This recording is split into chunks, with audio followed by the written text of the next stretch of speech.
এই বিপক্ষে ইসলামী রাজনীতিকে দুর্বল করেন।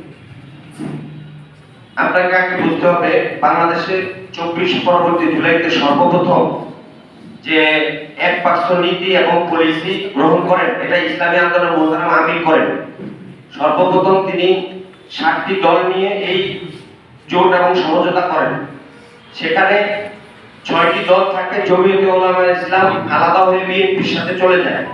আমরা যখন এই পলিসিতে সারা বাংলাদেশে কাজ শুরু করেছিলাম, আপনারা দেখেছেন যে চরমোনাইতে জামায়াতে ইসলামের আমির সহ নেতৃবৃন্দ এসে বিশ্বের চরমোনাইয়ের সাথে দেখা করে তিনি বলেছেন যে আমাদের এই কার্যক্রমে তারাও থাকতে চান। এই দেশের গঠনে সকল ইসলামিক দল এবং দেশপ্রেমিক দলগুলো, এখানে শুধু ইসলামিক দল, এখানে ইসলামিক দল ছাড়াও আছে যারা দেশপ্রেমিক, যারা বিশ্বস্ত, তাদের তিনি বিশ্বের চরমোনাইয়ের কাছে জামাত সহ আসার পর বিশ্বের চরমোনাই এটি নিয়ে দীর্ঘ আলোচনার পর তারপর চিন্তা করলেন যে তারাও যেহেতু এই আন্দোলনে ছিল, জুলাই আন্দোলনে, তাহলে এই দলগুলো ঐক্যবদ্ধ হয়। কিন্তু পরবর্তীতে দেখা গেল যে এই ঐক্য হওয়ার পরে যখন আমাদের কার্যক্রম ভালোভাবে চলতেছিল, তখন এই জোটটাকে এমন কিছু বিষয়ের সামনে নিয়ে আসা হয়। কথা ছিল যে যত আলোচনা যা কিছু 8 দল মিলে সমঝোতা করবে, এইখানে কোনো 8 দল হয়।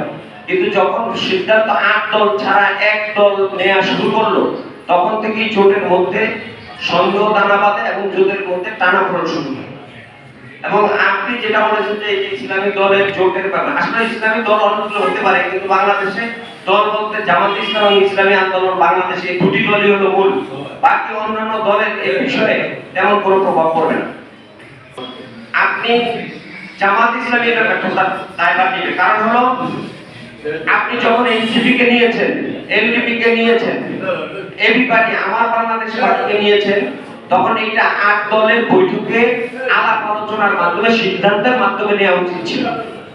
এটা কোনো 8টি দলের কেউ এটা জানে না। হঠাৎ করে আপনারা দেখেছেন যে এনসিপি কে নিয়ে তারা একটি জোট ঘোষণা দিল এবং এনসিপি কে 30টি আসন দিয়ে দেওয়া হলো। এখানে প্রিয় সাংবাদিক ভাইরা, আপনারা একটা জিনিস লক্ষ্য করেন, ইসলামী আন্দোলন এবং জামাত একসাথে 6 মাস চলেছে, সারা বাংলাদেশে 8টি বিভাগে একসাথে প্রোগ্রাম করেছে। যখন আমরা বলেছি যে আসন সমঝোতার বিষয়টিকে সমাধান করেন, তখন সেটিকে বারবার পিছানো হয়েছে। কিন্তু এনসিপির সাথে জোট হওয়ার সাথে সাথেই 30টি আসন একদিনই ঘোষণা হয়ে যায়। এতেই প্রতিমান হয় যে এটা ছিল উদ্দেশ্য প্রণোদিত, আমাদেরকে ঝুলিয়ে রাখা, আর তাদের সাথে আসন বন্টন হয়ে গেল।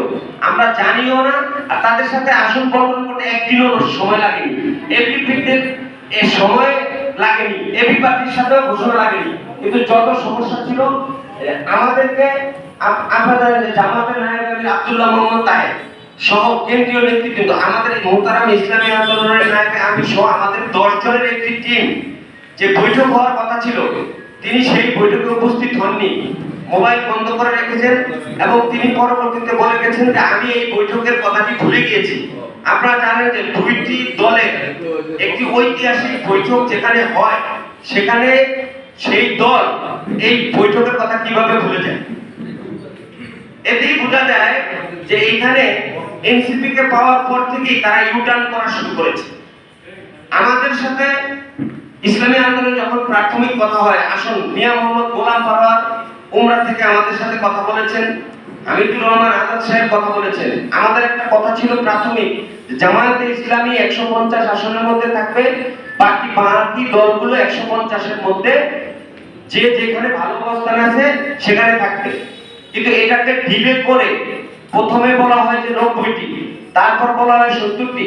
যখন এনসিপি কে আনা হয়, তখন আমাদের জন্য বলা হয় যে 35টি আসন। আপনারা জানেন যে এনসিপি জুলাইতে অনেক অবদান রেখেছে, তাদের অবদানের কথা স্বীকার করে, কিন্তু ভোটের পার্সেন্টেজ হিসাবে আমাদের মোহতারাম আমির এবং জামাত ইসলামের আমির যখন বৈঠকে বসে এই আসন সমঝোতার ব্যাপারে, তখন তিনি কথার এক ফাঁকে প্রথম আলো এবং আমাদের দেশ কয়েকটি পত্রিকা নিয়ে বসে সেখানে বলে যে দেখেন বিএনপির ভোট 60%, আরেকটা পত্রিকায় দেখানো হয় 38%, জামাত ইসলামে দেখানো হয় 37%, এনসিপি কে দেখানো হয় 7%। সেখানে তারা ইসলামী আন্দোলনকে কোন জায়গায় 1.5%, কোন জায়গায় 1%, কোন জায়গায় 3%। এটা আপনারা যারা সাংবাদিক আছেন আপনারা লক্ষ্য করেছেন। তখন আমির সাহেব বললেন, আমাদের মোহতারাম আমির বলে যে আপনার এই জরিপের যদি তথ্য নিয়ে যদি আসন সমঝোতা করতে হয় তাহলে তো ইসলামী আন্দোলনের সাথে আসলে কোনো জোট করার বা ভোট সমঝোতা করার কোনো প্রয়োজনই নেই, যেহেতু ইসলামী আন্দোলনের 1% ভোট নাই।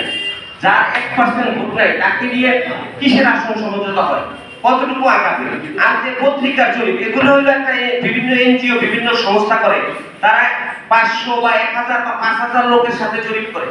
আপনি দেখবেন যে কোন দলের, আমি যদি আমার ফেসবুক আইডি থেকে একটা জরিপ চালাই, সেখানে দেখবেন আমার দলের লোকরা আমাকেই বলবে যে হাত পাখার এখানে দেখবেন 90% সমর্থন, কিন্তু অন্য দলের যদি আরেকটা দল চালায় সে তার দলেরই দেখবে নিয়ে। এখন এই জরিপগুলো কোত্থেকে হয়? জরিপের উপর নির্ভর করে আসল সমাধান। আপনারা লক্ষ্য করেন, আমার প্রশ্নটা আবারও দেখেন, 6 মাস আমরা একসাথে চললেও আমাদের আসন সম্পর্কে সিদ্ধান্তে আসা যায় না, কিন্তু এনসিপি এবি পার্টি এবং এলডিপির সাথে বসার সাথে সাথে আসনের সিদ্ধান্তটা চূড়ান্ত হয়ে যায়। এখানেই তো একটা প্রশ্ন, তখন থেকে আমরা সন্দেহ করছি। আবার তারা রাজনৈতিক দল অন্যান্য দলের সাথে কথা বলে যে আমরা আপনাদের সাথে মিলে সরকার গঠন করবো, এটা আমাদের সাথে কোনো দলের সাথে আলোচনা করা হয় নাই। তাহলে আমরা মনে করতেছি যে আপনারা কি আবার জামাত ইসলাম কি জাতীয় পার্টির ভূমিকায় যায় কিনা, যে সরকারেও থাকবে, বিরোধী দলেও থাকবে, মন্ত্রী থাকবে, উপপ্রধানমন্ত্রী, প্রধানমন্ত্রী, vice president, speaker, deputy speaker, সেটাও আমাদের মনে প্রশ্ন দেয়। আমাদেরকে যখন 1% এবং 3% কথা বলা হয়, তখন আমাদের চিন্তা করার বিষয় থাকে যে আমরা 265টি আসন তাদেরকে ছেড়ে দিব, পক্ষান্তরে আমরা 35টি আসনে নির্বাচন করব। এই 35টি আসন দিয়ে ইসলামী আন্দোলন 265টি আসনকে বিসর্জন দেয়া একটি দলের জন্য এটা অনেক চিন্তার বিষয় আছে। সেখানে যদি আমাদের 35%ও আমাদের ভোটের মধ্যে অন্য দলের যদি ভোট না করে, তাহলে আমাদের দলটা থাকে কোথায়? আমাদের বৃহত্তর চিন্তা সমঝোতা করেছি 10 দল, আমরা ভোলাতেও বৈঠক করেছি। জামাত ইসলাম প্রথম থেকে ভোলাতে বলেছে যে এই আসন তাদেরকে দিয়ে দেওয়া হচ্ছে, চরপোষণে বলেছেন, এটা বিভিন্ন প্রার্থীরাও বলেছেন, আপনারা সাংবাদিকরা দেখেন এই কথা বলেছেন। পুরো দলের কোনো প্রার্থী বাংলাদেশে ঘোষণা হয় নাই, আপনারা স্থানীয়ভাবে কেন এইসব প্রপাগান্ডাগুলো ছাড়িয়েছেন এবং এখনো বলে যাচ্ছেন যে মাঠে তারা নাই, ওই অমুক দল নির্বাচন করবে না, অমুক দল নেবে।